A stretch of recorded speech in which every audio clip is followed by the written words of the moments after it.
Welcome, everybody, to another edition of the Raptors 2K podcast brought to you by Uber Eats. This is episode number 7.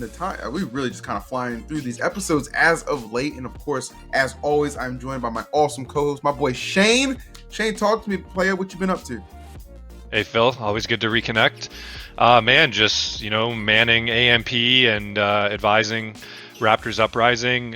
You probably saw that Raptors Uprising did a big trade recently, sent dimes out. You may also recall I had done the trade to bring them in towards the end of last season. I know, I try to keep the reactions authentic while we're on air, so I didn't ask you for your opinion on that, but you kind of said that trade was OD in our little preamble here. But yeah, did a big trade.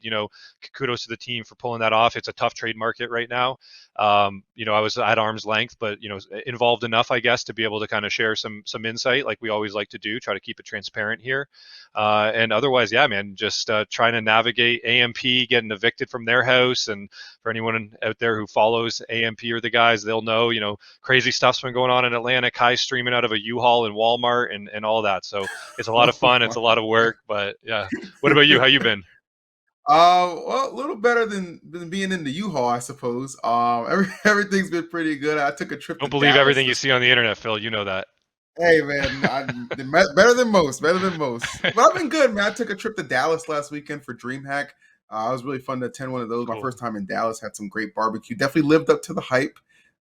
So I have no complaints about that. It's actually funny. What we did was we Uber Eats the barbecue actually to the hotel one of the nights. So it kind of actually works pretty well with the theme, obviously, of the podcast for sure. But I've been great otherwise, man. Always good to kind of get back in here and just catch up on everything, Raptors related, 2K related. It's just a good feeling. Shout out Uber Eats, and it's usually your job, but I'll steal the transition. What are you ordering for lunch today on behalf of Uber Eats? As a reminder to the audience, Uber blesses us with a lunch every time we do this record, and the end of the podcast is triggered when the food arrives. So what are you ordering today? Well, there's a place called The Melt, all right? And they make this barbecue, burnt ends, cheese, like just sandwich toast combination thing. It's absolutely insane. And it tends to put you on your butt after you have it. So I'm glad it's being delivered to me so I can already just be in my comfort zone. So that's 100% what I've already placed my order for. It'll be delicious. Nice. And for me, actually, my blender was dirty this morning, so I cheated and went and got a breakfast sandwich. And so I did not have my morning smoothie, and I'm going to a family birthday tonight, so I'm sure I'll be, fed a lot of food. So I'm going to get a smoothie here, just something light, just to tide me and make sure I got energy heading into the party. Kind of jogged my memory, though. One thing I could share with you, story I could share with you also. I was in Atlanta for a couple weeks, shooting AMP Dancing with the Stars and dealing with the house eviction and a bunch of stuff. And I was staying at a hotel in what I thought was just a sleepy town called Alpharetta, Georgia. And I found out it's actually like an incredibly affluent area, sort of northeast of Atlanta. And the first night I was kind of sitting at the bar, and this couple came up to me, and they're having this like crazy conversation, like really like just out there open banter. And started talking to the girl. She's like, "What are you doing here?" I'm like, it's kind of a long story. I work a pretty non-traditional job. She's like, "Trust me, nothing will surprise me." So I'm like, okay. So we start chatting more, or whatever. She's like, "You should come hang out with my friends." She adds me on Instagram. I'm like, "Oh, you have 1 million followers on Instagram, or 1.3 million or something like that." I'm like, okay, so what are you doing here in Alpharetta, Georgia? And anyway, turns out this is where all the like Housewives of Atlanta families live, and she's one of the daughters of the Housewives of Atlanta. But the reason why I tell the story is they had this great burnt ends meal at the restaurant there, and it was a speakeasy. So I don't know if you've ever been to a speakeasy, but I had about as authentic of like a stumbling into a speakeasy and not realizing it's a speakeasy experience as you can have. So I pulled up in my Uber late, had a call at 6. It was like 5:58, running with my bags to try to get into the lobby of the hotel just so I could get situated somewhere quiet for the call. And right beside the hotel was this big welcoming door that was wide open. And I flew in there, and it was like, this hostess, and then there was like almost a security guard there, but it was a tailor. And then, something I didn't have enough time to really process, but something didn't add up. The pricing on the wall was all like, 1920s pricing. It was like 25 cents for your pants or whatever. And so I just said, okay, this is clearly not where I'm supposed to be. And they said, no, your hotel's next door. So I went there. So fast forward to the night, concierge recommends a terrible restaurant. I go across the street, start eating or order my first thing, not good. I'm like, I got to get out of here and find somewhere else to go. So then I'm walking down the street and the Taylor's still open, and it's like 9 o'clock on like a Thursday, and there's like club music playing out of the speaker out front of the Taylor. So I walk in, it's a different hostess, an older woman, and I said, "This isn't a Taylor, is it?" And she said, "Oh, your alterations are ready for pickup." And she hands me a slip. She's like, "When you get down there, answer the phone." So I'm like, on the one hand, this is a little creepy, and I really don't know what I'm walking into. On the other hand, I'm super intrigued, and I literally was sitting in my room an hour ago thinking, should I just order something through Uber Eats delivered to me, or should I go explore Alpharetta, Georgia? Again, thinking I'm in some small town. Anyway, go down the stairs, and it's like one of the best executed speakeasies I could imagine exists. You open up this room, it's like 1920s theme, and there's just this super creepy dude standing there playing with a yo-yo. And then the phone rings, and he goes, "I think that's for you." And I pick it up, and they say, "Your alterations are ready." And I said, "Great." And then I hear a buzz, and this like freezer door swings open, and sure enough, it's this amazing bar, restaurant, bowling alley, live music, and this is where I met Wow. the kids of the Housewives of What? Atlanta. So pretty cool experience, and one of those things where it's like you're sitting on your bed kind of tired after a long week, and you're like, should I Yeah. go out or should I just stay in? And I went out, and it served me well. So, for what is it called? They say fortune favors the brave, y'all. So get out there. Don't stay in your hotel rooms. Go explore the small towns. You never know where you may be at. Seriously, I got that's incredible. That is a heck of a tale. And one of those, That's like, cool. the guy who made that is like passionate about these kind of like speakeasy experiences, and like Definitely. most people probably show up having an idea of where they're going, whereas I had just like the purest experience that you could possibly imagine for one of those. Back to Raptors stuff, because this is the Raptors 2K podcast. So you said to me before the call started, that trade was OD. Talk to me. It What was. are your thoughts? What are your questions? What are your thoughts about the Dimes trade? Well, and the thing for me that's the most like intriguing is like from podcast to podcast, he's just not on the team anymore. Like we were talking about last time, episode 6, we were talking about like the impact that could be happening, like getting some of these guys together who are just really just comfortable with each other. And then like we transitioned like a couple weeks out, and sure enough, he's not even on the team anymore. So when I say OD, I just mean like anything can happen within like these organizations, the 2K League. Like it's an ever changing kind of like system of cogs. Everything can go in, just plug and play every different direction you want to go. So I mean, hey, I wish wishing the best for your team. Obviously, like with the exchange, it's just nuts.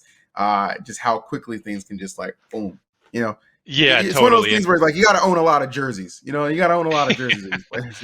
Well, and for Dimes, it was one jersey for 4 years, and now all of a sudden three. In a much shorter span of time. And we Yeah. should mention we're bringing on Kevin Truong. We refer to him as Ktron. He is the esports manager at MLSE that succeeded me when I left for AMP. We'll bring him on shortly, but maybe just to wrap up this kind of storyline. So I'll share a little bit of insight because that's what we like to do here about the trade. So Please. we brought Dimes in last year. It was just a no-brainer. We were really struggling. Reese Mode, one of my favorite people I've ever had on the team, just a great dude. Just really fell off from his rookie season with us to his second season, and we had just a lack of scoring in our backcourt. And so we pulled off this trade. It was a really tough trade market because everyone had a chance still. Like the opportunities into the playoffs through the ticket had doubled because now there was an East and West ticket winner. Yep. A whole bunch of reasons why people were kind of like, oh, I think I'm one more week of practice away from my team finding its stride. And so there were a lot of hesitancy there to do trades. And the pandemic also made things, we were still in the pandemic. It made things somewhat complicated. Bottom line is, we pull off the trade. We trade a second round pick plus a player plus Reese Mode 4 Dimes. He comes in. Everyone's super excited. We blow the Nets out of the water, and they were really hot at the time. And that was like Yep. an hour after he had arrived in Toronto. Everyone remembers that story. This offseason, certainly went into the offseason thinking Dimes and Kenny would be our backcourt duo. And we were super excited about that, and also knew that we had a lottery pick. So, hey, maybe we're getting, that best lock in the league or in the draft pool type scenario. But the more that we looked at the pool and talked about, what we wanted to do with the roster, it became clear that we need to figure out some other roles, and we wanted to actually look at a guard with that 6 overall pick. Dimes randomly around the time that those conversations were happening, like unbeknownst to us, just started playing center in Pro-Am and showed promise at center. And our analysis from a coaching perspective was, hey, while the game is kind of changing for guards, Dimes has this really high IQ. He understands spacing and timing, and Yes, sir. quite frankly, a lot of stuff that you could do as a center and perhaps coach and help a rookie guard. So that's kind of when we started looking at, okay, what does the guard market look like? And I'll say, like, our draft, we had 4 different draft strategies in motion at the same time, and all of them evolved over months. And we ended up going with what made most sense at the time that it did. but it obviously wasn't working. I mean, I would say it's frustrating because we had like a really strong, a tough start to the boot camp, and there was this meeting that they called me in for where it was like a level set, and I would say like there were definitely some attitude issues, right? Like I didn't see the right kind of like we can work through this that I wanted to see on that call, and I won't name names, but there was definitely some things where I'm like, this is just the wrong mentality to have 2 weeks into boot camp, right? Just sort of like defeated, given up, etc. And then from that meeting on, boot camp kind of got better, and then we came out of the gate really hot. We qualified for the first tournament. I think had it not been a best of one, had we not played a team that made it to the finals, we would have gone a lot deeper in that tournament, maybe even all the way. Who knows? But team looked good in 5v5. 3v3, things didn't quite work out. And what I will say is, we kind of drafted Fanta with 3v3 in mind. He's a stage player. He's a pure scorer. We felt like we have really high IQ defenders on the team. Let's put like one crazy scorer in the backcourt, and if nothing else, even if 5v5 isn't our thing, we'll have success in 3v3. It's funny, if you look at the 3v3 champions, it was the Wizards with Dayfry at point guard. Right. Yep. So just not the like ISO ball dribbling, scoring 3v3 meta that I think we all expected, really defensively based. Right. So total, reality check for us. And then, got back into 5v5. But at that point, it was like we had lost all of our momentum. We missed the 3v3 tournament, egos come into play, attitude shifts, all that kind of stuff. And I think, what we sort of looked at is mainly just shaking up the room. Right. And also, Plondo came out season 1 and was like ROI finalist, and, always showed a lot of promise, but he's like a really stable, predictable center. You kind of know what you're going to get. And my thinking was, and, this is not my decision, but, as they were sharing with me some of the options, my thinking was if we have this awesome stage player in Fanta who hasn't really been able to find his offensive prowess, this season with us, maybe having, a little bit less from the center, maybe someone who's just a little more stable, predictable, as opposed to someone who's going to be really dynamic the way that Dimes was playing, gives him the kind of comfort to sort of do his ISO thing, if that makes sense. And so it's kind of where things shook out. Yeah.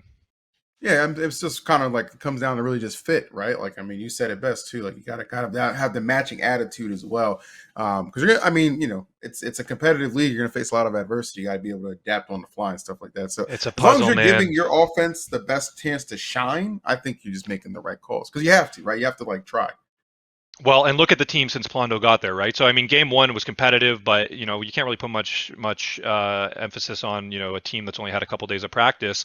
Did not make the turn, but just close games, man. I mean, the second seed in the East is Gen G. They've got the first overall draft pick Gallo this year. They're a really strong, stacked team, and we lost by 1 point to them, and we held them to 63 points, right? So the defense is clearly clicking, and if you look at our 3-point shooting, it was abysmal. Imagine we knocked down 3 more threes. It's like a blowout, by 2K League standards with really strong defense. So it's like it's right there, and I'm still a believer. I wouldn't say I'm just like an eternal optimist. Like I try to be realistic with these things, especially when it comes to managing the roster, because you have to think ahead about asset value too, right? Like if there's an opportunity to send someone who's got value somewhere because we know it's not going to work out long term here, you got to be having those thoughts.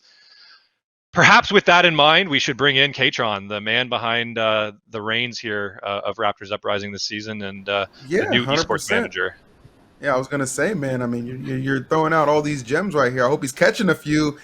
Kevin, he knows my number. He can call me anytime. Welcome, and I always do. You know that, Shay. There you go. Love to see it. How you doing today, brother? Appreciate you taking some time to join us. No, I appreciate being here. It's I've been meaning to meet you, Phil. So really happy we get to do it now. But absolutely, no, it's been really enjoyable listening to you both, and just happy to be here. Happy to have the opportunity to try to succeed Shane. He's obviously very big shoes, but no, it's just overall happy to be here, man. What's your take on my breakdown of the trade? Anything you cringed at? Anything you would change or correct?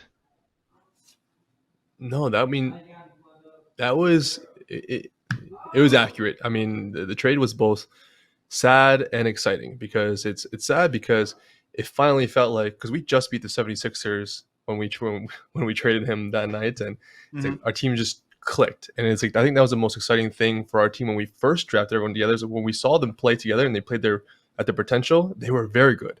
But I think one of the examples I've used, for if it's a good example or a bad example, is we're like the Lakers. It's like you have LeBron, AD, Westbrook. You're like really good people, but sometimes they just don't click. The puzzle doesn't fit, and we had to change something. So it was sad because I really like the guy. I like Dimes, really connected with him. Our team was starting to click, but it was kind of shaky. But at the end of the day, it was an exciting trade for us because you make trades because you think the team that the trade's going to help you. So mixed emotions for sure with the trade, but it was a good take, Shane. Well, that mentality goes back to the draft, back in October when we were trying to figure this out, right? We had Kenny, we had Dimes, we had a 6 overall pick. At the time, we didn't know it would be 6. We were hoping for higher, quite frankly, because we were in the lottery. But it was like, if we don't bring Dimes back, we get our last pick, in the draft. So it's like, if we can find a way for either Kenny or Dimes to perhaps shift positions because we really want to use this lottery pick to bring in like a future generation guard who can, hold their own in 3v3, it's like, we have more talent than we figured we would have if we let them go and got someone in the last round of the draft, right? And then all of a sudden, lo and behold, oh my God, Dimes is playing center in Pro-Am and looking really good at it. It's like the universe is aligning for us, or the planets are aligning for us in a way where, and still at that point, Dimes he's a proud guy, and he's first overall draft pick, first year, and Yep. convincing him to switch roles, and kudos to him, he was willing and open-minded to do that, and that's why I was really, really hoping it would work out. But I think he still has the mentality of like that ball dominant guard, and wants to have that responsibility at center. And right now there's, I think it's just a situation with a lot of guys who kind of want to be the guy, right? And we got to kind of figure out what those roles actually are. Well, Ktron, maybe for those who are, hearing from you for the first time or have seen you a couple times in some content this year, why don't you kind of share with us your background? And maybe for Phil too. Yeah, Please. Yeah. So obviously I'm the manager now of the esports department here at MLSE. I mean, I've been a long time gamer. First game I ever started playing, my gateway game, I call it, is Warcraft. So I played Warcraft 3, Reign of Chaos, Frozen Throne, got into Dota, transitioned to League of Legends after that. But anyways, I've always been a gamer. I went down the traditional path for schooling, business school and whatnot, but I've always done some sort of gaming thing on the side. One of the things I was working on was also working with the University of Toronto League of Legends team as their mental performance coach. Because before that, I was working with traditional athletes on mental performance coaching. And when it comes to like the basics in terms of just eating, sleeping, the way you think, and just like the fundamentals of like peak performance, it just seemed like a huge gap in the esports space. And then when I was connected with the University of Toronto, I saw these guys were playing 12 hours a day, staying up all night, and then going into scrimmages being like, can't focus. I'm like, you can't focus, you can't sleep because you haven't slept last night. It was just very basic stuff. And so anyways, had the opportunity to work with them for the year, and they were one of the best in North America at the time. So, I mean, that was an amazing experience. But what that really did for me was share with my network that I was a big gamer and I wanted to be in the gaming space. Nobody, like, I was kind of a closet gamer at the time, and only people that knew I played were my friends, but everyone's like, whoa, you're like really into gaming? So anyways, fast forward a little bit. I was that guy in like the 90s in school who like wore it on my sleeve, or I guess like the early 2000s when I was in high school, and it wasn't a cool look. People were like, "Oh yeah, Shane, the guy who plays Counter-Strike." All my best friends played Counter-Strike. Nobody mentioned it. I was the only one who was like really outspoken about it. Anyway, yeah, didn't do very much for me with the women. I'll tell you that. we used to go to the Look club, at you now. You're married, man. You're getting yeah, now I'm an engaged man. Yeah, exactly. You're killing it. It was so funny because with Lucy, my now wife, she like a year, and she's like, I didn't know you played games this much. I was like, oh, surprise. yeah, exactly. But yeah, dude. Anyways, while I was at my current job at the time, I was raising a lot of money for Princess Margaret, the Cancer Foundation, a charity I'm very close to. And then when they wanted to launch their gaming division and just try to figure out whether they wanted to be in the gaming space or not, I was the perfect fit. Went there for a couple of years, built their charity gaming program, which ended up being very successful in Canada, the biggest in Canada at the time. And then stars aligned, met Shane, and then just ended up here. It was just always had always was in the right spot at the right time. It was one of those calls. Go ahead, Phil. No, I was gonna say, I mean, it would have to align pretty well because like when you open up with like Warcraft and Dota and League of Legends as like your primary games, I'm like, well, how the heck did you get to the 2K League? You know what I mean? That's not like a traditional path, but the way obviously like you detail and stuff like that, like gaming, you meet the right people and you find the right situation. That's actually pretty sick how that worked out for you. Well, in this industry, it's like Sorry, Ktron. I was just going to say, same thing for me. I came from Counter-Strike, right? But or Luminosity, which was, we were in 12 games and not sports sims, other than we had Problem Right in Madden. But I think the industry though is such that now being a part of those like tier 2 tier 3 kind of team startups is a pretty fragile place to be. Like there was this heyday in 2017 2018, everyone was getting $5-10 million, and I think became really clear that that's not enough money to get you there, right? Like this is a generational asset play, just the same way as starting an MLS franchise. In North America right now, you got to prepare to take a hit for a while, knowing that soccer's growing, right? And if you can survive 10 15 20 years, get through a generation, you'll have one of those assets that's at that level. But the truth is that the esports business is the sports business. This is a low margin business. It's all about creating a really high valued asset over a long period of time. And so for me, it was like not wanting to leave Toronto. I'd just come back from Seattle, but wanting to be here, plant roots, etc. There really weren't that many opportunities. OAM came out after I had joined MLSE, or right around the same time, but it was like attaching myself to an organization that had the resources of MLSE, and knowing that the sports sim games weren't my bread and butter, but then really falling in love with the 2K League. I still believe the 2K League is totally underrated in the world of esports. I think it's a great product. It's got some obvious issues where like we need to get the consumer base playing the same game that we're on. There needs to be a path from retail to the 2K League draft, I think. Like if we just look at the most successful moment, I think, for the 2K League, it was 72,000 people registering for that first combine, right? Like that showed interest. That was nuts. Right? I remember that. Yeah, that was nuts. That first combine was crazy. And yeah, that was like, the buzz on social at that point in time was just wild. So we need to somehow go back and look at that and what made that so appealing. And like, there's no way the game's fallen off to the tune that, there shouldn't be that interest if there's a proper path into the league, I think. I agree. Yeah. I mean, it's it seems like there's always like a blueprint there, if you will. It's just like kind of like all right, how do we recapture this magic and execute? I do think like the way you just phrase it is perfectly like it should be accessible to all parties involved. I think that would generate way more interest. You know what I'm saying? Like that's just something that after like 5 seasons, I would think they would kind of like be on top of. But maybe it's a slow burn. Maybe we're getting there. It's just not not quite hitting yet. Yeah, I think it's both. It's like you're so locked in execution mode that it's hard to take a step back and think macro, and without like the resources to do that, right? You don't have like all these middle managers. It's still a startup. It's part of the NBA, but it's still a small team. We know them well, right? We've all worked with them closely. Great people, hardworking people, but not the same resources as the NBA proper, obviously, right? So it's that, but also just the game itself. I mean, most people are used to playing the game where they have the ball in their hand, and when the ball changes hands, they're that player, not specializing in positional 2K. And I think that's one of the major barriers within the game that we have to figure out how to overcome to kind of like funnel people into specializing in like not being the point guard, right? Necessarily. Well, everybody wants to and when I started playing 2K, I was shocked by when I played online the latency. When I was just asking Kenny and them, they're like, that's just the way the game is. And if you go on Reddit, the number one complaint is like the delay in the game. And I'm just like, when they made Valorant, the first thing they did was make servers. Like we just got to have good servers before we start making like a shooter game. So I just feel like it was like hitbox registry. Into it now. Yeah. It's just like, but it's funny because the whole message in that video. I mean, I was so excited about that video. It was like Volcano, Sal was the one doing it, and I was like, man, like maybe something's going to take over Counter-Strike in my top games list.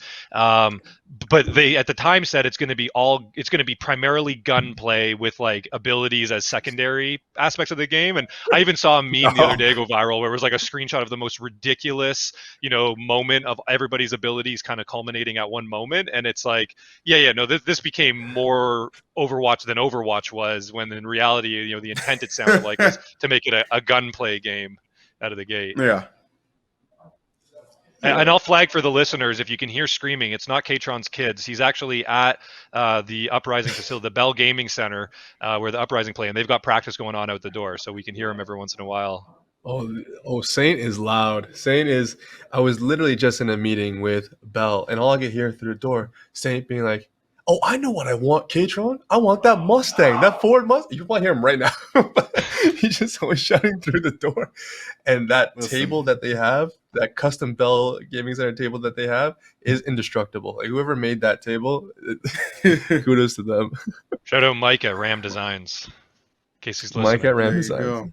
Yeah. Well, I'll tell you what. I'll interject real quick. Just something for our listeners right now. We do have a little surprise for you guys. If you have a Twitter, if you want to send a Twitter message or a DM to Raptors GC with the phrase Uber Eats Raps 25, the first 3 people will be eligible to receive a $25 Uber Eats gift card, and you can go ahead and redeem that. Obviously, the next time you're listening to a Raptors 2K podcast, why not? It's for Canadian listeners only. So if you want to stock up on your poutine or whatever else you guys eat over there, go nuts. Poutine. Poutine. Easy money. Poutine? Easy money. Poutine. It's If you ever go to Quebec, he's using a French accent. Oh, okay. See, I went to Quebec and asked for a poutine. They're like, poutine? I was like, okay, poutine. Oh, dang. That's okay. See, that's good. Yeah, man. that's I just feel the like French I feel Canadian more accent. educated and worldly. Mm-hmm. Anyway, that's easy money, folks. $25. What was the code, Phil? Uber Eats Raps 25. Yes, sir. Uber Eats Raps 25. All right, there you go, folks. DM Raptors GC for an easy $25. First 3 people to do it are going to get that blessing. Ktron, just to tie back to what you were saying about latency, it's crazy because Jerry, sick one, the center that we had here for our undefeated season, one of my favorite players I've had in the organization, still keep up with him to this day. He would not warm up, and we would be in New York and everyone would be getting their warm-ups in, and he would just be there like twirling in a chair. And the first couple of weeks I had to be like, Jerry, like, I kind of, I like to, I'm not just going to let you, be complacent, like I'm going to have to give you a little bit of a nudge here to make sure you're warming up. Like there's no reason to just go into these games with the stakes as high as they are, not warm, right? Cold. Yeah. And he said, no, it's intentional. The reason why I don't do it is because the delay in the practice room is different than the delay in the game. So I don't want to calibrate to, that shot meter. I want to wait. And he said, usually I try to get I like to get the ball in my hand and get a shot up within the first minute of the game. And I can calibrate based on that one shot. And I thought, that's crazy. Like the fact that he can actually calibrate from one shot, like he can kind of break his muscle memory, or perhaps the training that his mind and body have gone through from playing so many hours of 2K is that he doesn't have muscle memory. He can calibrate and kind of feel it and tell himself, hey, a little faster, a little slower, and know how to translate that to his stick skills. Like that's crazy. Yeah, no, no, I know it's not awkward. It's I feel the same way. Even, I mean, obviously I'm not a professional gamer in that sense, but because I'm a big FPS player, and if my sensitivity is off by a little bit, like I just notice it. Like I notice it immediately, and the fact that the latency changes depending on where these guys play, how do they calibrate so fast? It just I don't change. I don't affect my settings at all. I've been on the same Counter-Strike sensitivity for since I started playing CS:GO. I took a hiatus when I was in university. When CS:GO came out, I got back into it. So I just know that my body is inconsistent. Like there's just days where it's clicking and days where it's not, and it's like it has nothing to do with the settings. It is just I don't have the consistency to be a pro gamer or anywhere near it. And I think that's the same. Like you look at sports like golf, right? Like I know a lot of guys who can pull off pro level shots. Like you can watch, and a couple drives around, a couple putts around, whatever. Like this is what you would see from a guy on tour. Excuse me, but it's the consistency. It's like doing it 99.9% of the time that differentiates the pros from the really, really good amateurs, right? Mm-hmm. Yeah. I mean, that's what's exciting about golf. You have a glimpse of greatness, but you just can't do it over and over again. That's what keeps you coming back, right? Yeah. I'm so bad at golf. For me, it's like one good shot a hole keeps me motivated for the next hole. If I have like a string of holes where it's bad, I'm like, let me get the beer, and I'm going to be rolling around in the cart for the rest of the round. That's why I like Top Golf, because it kind of makes me feel like it makes me feel like I'm actually accomplishing something. Granted, it's basically holding your hand, but hey, it's going in the direction I'm hitting it. So. Every time the range is the worst little. Yeah, the range is like the worst, like mental. You come out of the like I was hitting it so great in the range, and you get to the course and you think it's going to be a lot better, and it just never is. Never is. Ktron, what's up right now for Raptors Uprising? What's kind of like taking up most of your time? What are you most excited about that's upcoming that people should know about? From the team side, I mean, the guys are practicing 3v3 right now. I'm obviously not going to share what's going on, but we're pretty excited with kind of the different rotations that we have. Some of the most talk about that quickly though. On 3v3, yeah. Ktron, again, totally unexpected. So listen, let's call a spade a spade. For those of you who are maybe listening for the first time or catching up, Wizards DG, back-to-back champions, my arch enemies, even though I love the guys, but they knocked us out of the semifinals 2 years ago, took our championship from our perfect season from us, and then went on and strung another one together. And, we unfortunately were not even close to competitive to say it was a rivalry by year two, or by the second year. But they had a guy named JBM. They drafted him first overall. He came in and he was the truth, I think, surrounded by some of the best players and professionals in the league. And that's what I'm getting at is, we're now seeing that, that is the case, because despite him retiring, despite JBM coming in, going back to back and then retiring after 2 seasons, Wizards are super competitive again, one of the best teams in the league. And I think the most shocking thing is what I was saying earlier is the 3v3. I mean, Dayfry is like hands down has been regarded as the best or one of the best centers, in the league since he joined in season 1. And, they've got Nudini, who's like the winningest player of all time. He's like the underrated glue guy who just, always delivers when you need him and is willing to change roles based on what the roster needs. But you had Dayfry, the center, playing point guard in 3v3 and they won. Like, talk to me about that. Like, that couldn't have been less expected. I mean, everyone thought the Wizards were going to struggle regardless because they didn't have a good draft pick because they won a championship and they lost their point guard. That's not the case. But 3v3 being most surprising, I think. Yeah, I mean, it's clear they have a system. Whatever it is, they just whether it be Dayfry, like they just those 3 guys together, they're just on the same page. And I mean, Kenny was talking to me about it, and just like these guys just made fools of everyone. It's like they have Dayfry at a freaking point guard, and they're winning. and it's like, how do we start reverse engineering? Like, why did that work? I mean, they're using like whatever 2 shooting guards. Like it was eye-opening because not only was it completely unexpected, it was working. And it just changed the way we think of everything. It's like you want to be innovative in the way you think about your team and how they play and whatnot, but when you're not winning, it's very hard to be confidently innovative. It's like, but the Wizards, they just had this confidence going into it. They upset everyone. And so that's kind of the philosophy that we have with 3v3 is like, we don't just, we can try different rotations or different sets together confidently because we know anything, like it's not the 3v3 in retail. It's not the same as 3v3 in league. So let's do something different. Let's do what we think works. And I mean, I don't know how much like I can really share, but you're going to be seeing a couple of different things this time. So I mean, Shane, you let me know if you want to keep prodding and you want me to keep sharing. I don't know how much this I typically am allowed to share. I think but, I wouldn't share too much. I wouldn't share too much because that's what got Draymond in trouble with these finals going on right now. You talk too much on that podcast. You gotta keep some things on the low. I started out. I think the insight is. The insight is everyone thought it was going to be a shootout, who can get the most offensive score, and it turned out to be really a defensively won game for whatever reason this year, right? Yeah. Viewing experience though, Phil, Shane, what did you guys think from a viewing experience? Oh, for 3v3, I've actually really enjoyed 3. Like obviously, like when I was doing the league seasons 1 and 2, like 5v5 was the standard, of course.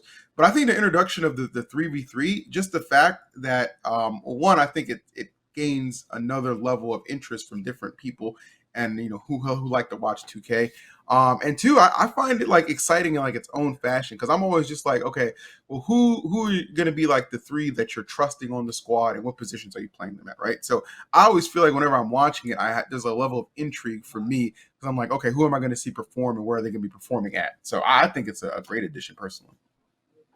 Yeah, I mean, I'll give you a typically long-winded Shane answer, but I was excited about 3v3 when they announced it. I thought, for me, as I mentioned earlier in this pod, and if you heard me say a lot of times, like the fact that the 2K League 5-on-5 build was completely different than retail was always the biggest issue for me, right? Like, and I've used this analogy, but like when I was really into Warzone, I've gone back to Counter-Strike.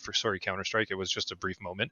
It wasn't love, all right? It was purely physical. No, but when I was really into Warzone, Counter-Strike guy. Yeah. When I was really into Warzone for a minute there, one of my favorite streamers is a guy on FaZe named Neo. He's just cracked, but he plays Rebirth Island. And the fact that I was playing the main map, like I didn't love watching Neo stream simply because he was playing a different map that I like to play on, let alone a different game, right? So I can sympathize why, you know, the audience that exists on YouTube and Twitch for other game modes that are available in retail didn't necessarily translate to the 2K League 5-on-5, and I think that was the biggest issue. So point being, when they announced 3v3, I thought, fantastic, this is going to be way closer to the game that people play. We've already seen the numbers. It's played at a much higher clip than 5-on-5 is just among the player base, and that makes sense because, again, finding 4 other guys who happen to specialize in the positions that you need them to specialize in, like, it's hard to put a group of 5 together for a Counter-Strike pug where everyone can just kind of call their spot at the beginning of the game, let alone dudes who have to come into a party with the right builds and skill set and all that, right? Like, that's a big barrier. So I was super excited about 3v3.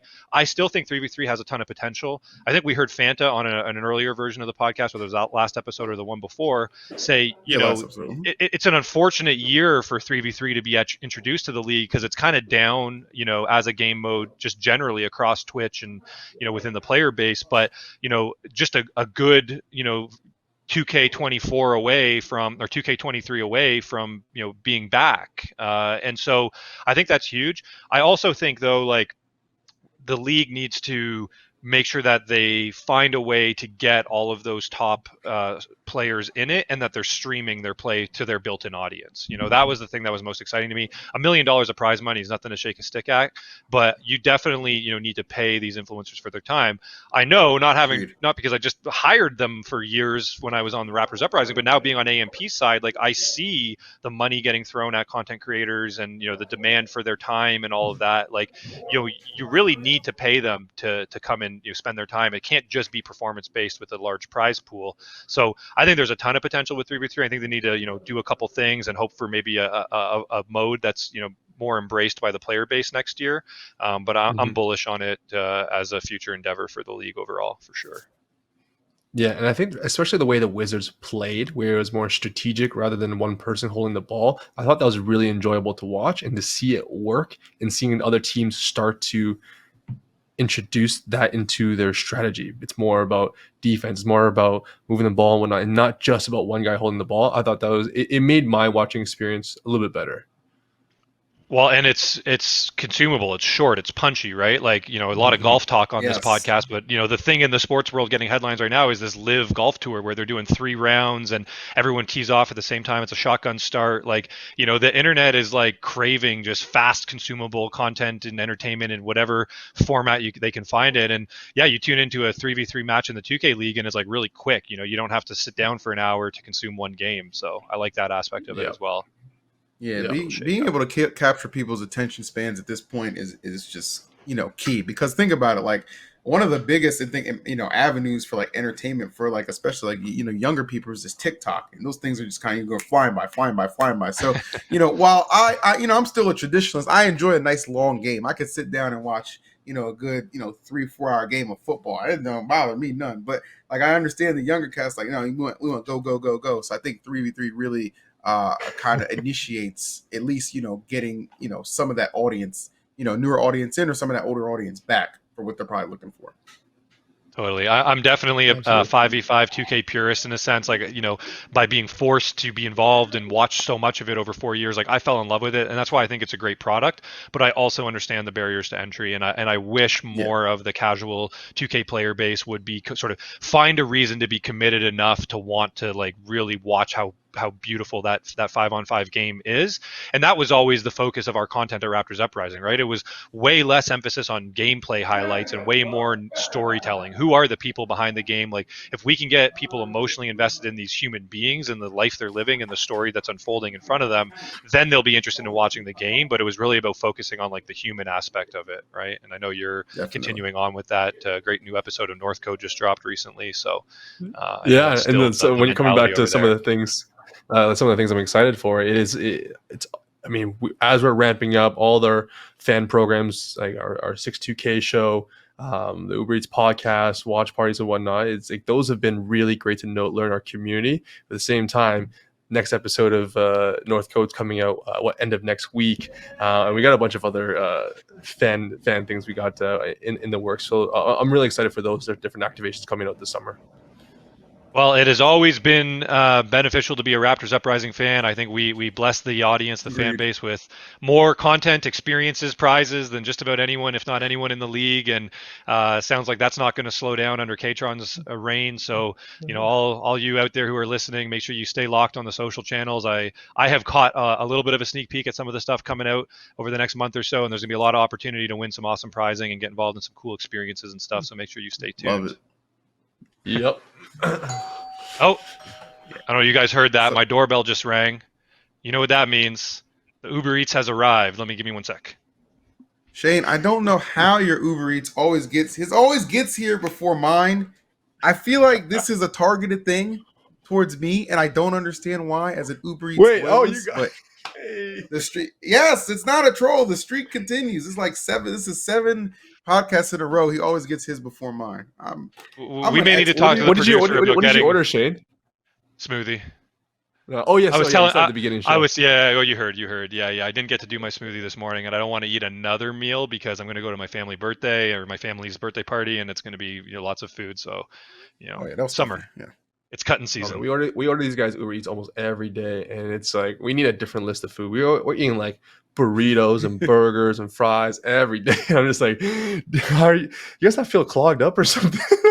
I just feel sleepy after one of these. You can tell they're happy they don't have Rico as their coach because he wouldn't let that fly. I know we got meal prep catering for them on game days now. On game days, we have catering from the chef, the kitchen upstairs in the Argos nice. area, Shane. Yeah, just so that you guys. Cool. I mean, last time they had Cajun chicken, they had salmon. I mean, all the good stuff. But on off days, man, these guys. I used to make them win to get free food. I think that's what's going on here, Ktron. You're too soft. You're giving them too much of the benefits without the results. You might be right. Honestly, I think I need more of that whip. Just the. I know you guy. You want to make it. You want everyone to love you. You want everyone to love you. Good impression. I want to be Santa Claus. Yeah, exactly. 100%. But definitely on the next follow-up podcast, we'll have to find out if Kevin put some of those initiatives into action as far as like, hey, win or you don't eat. It could be a good motivator. I don't know. It would motivate me. I mean, I spoke to Shane. Blame him. Water. Yeah. Oh yeah. Shane says you guys aren't eating till you win. No. I don't advise holding back water unless they win. They need water. They're humans. Yeah. There you go. That's fair. Oh, but guys, this has been a great episode. Seriously, as always, Shane, appreciate you joining me, man. Us just kind of rocking the mic. Kevin, thank you so much I know you're a busy guy, man, but appreciate you sharing not only like your story and how you came to be in the position you're in now, but some of like the strategies you have going forward as well, and just like some good things that obviously myself, Shane, and just the fans and listeners can enjoy about the Raptors kind of coming up within this next couple of months, because I got a feeling we're gonna have some good things to say, especially on the next coming up podcast. Could be a late season surge. Well, I got a feeling too. Knock on wood. No, that's okay. I'm an optimist by nature, but again, trying to be a realist. But feeling really good. Knock on wood. For next little bit. Phil, likewise, you're always the consummate professional, the one person who's actually a content creator on this podcast. So always appreciate you keeping the trains on time and remembering the sponsor plugs and all that stuff. It's been great chatting with you. Good episode, Ktron. I'm sure we'll be. Shane, you're a content creator too, man. I'm impressed. Yeah. I just pretend to be one for an hour every couple weeks. Anyway, dude, great to connect with you both. And Ktron, obviously, we'll be in touch soon. And Phil, we'll see you on the next pod. Yeah, 100%, guys. That'll conclude the Raptors 2K podcast brought to you by Uber Eats. Make sure you like, comment, and subscribe. And we will, of course, catch you on the next edition. Take care.